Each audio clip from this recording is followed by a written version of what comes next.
یہ سروس بنیادی طور پر تو کسانوں کے لیے شروع کی گئی ہے، لیکن اگر کسی کے پالتو جانور بھی بیمار ہوں تو ہیلپ لائن پر کال کی جا سکتی ہے۔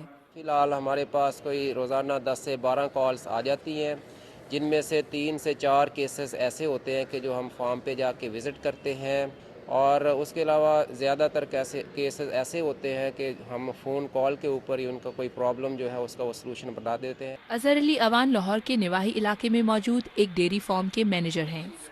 ان کے فارم پر 100 کے لگ بھگ جانور ہیں اور آئے دن ہی کوئی نہ کوئی بیمار ہو جاتا ہے۔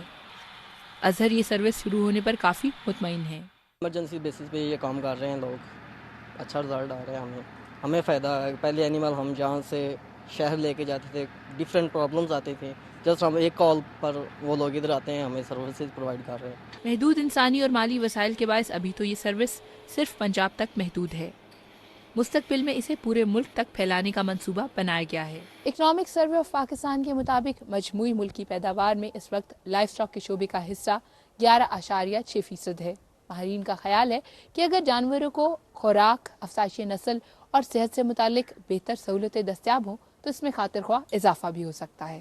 اس ہیلپ لائن کا فائدہ صرف کسانوں اور جانوروں کے مالکوں کو ہی نہیں، بلکہ یونیورسٹی کے لیے بھی یہ منصوبہ کئی لحاظ سے سود مند ہے۔ ایک طرف تو اس سے یونیورسٹی کو اپنی مدد آپ کے تحت مالی وسائل اکٹھا کرنے میں مدد مل رہی ہے، تو دوسری طرف طلبہ کی عملی تربیت کے لیے مواقع بھی۔ اس کے ذریعے ہم لنک ہوئے ہیں، جو گیپ تھا کہ ٹیچنگ والے لوگ الگ ہوتے تھے اور فارمنگ کمیونٹی یا ایک انڈسٹری جس کو ہم کہتے ہیں وہ الگ تھے، وہ اب برج گیپ ہو گیا۔ اگر جانور بہت بیمار ہو یا ان کا آپریشن اور الٹرا ساؤنڈ کرنا درکار ہو تو انہیں یونیورسٹی کے ہسپتال میں بھی داخل کیا جاتا ہے۔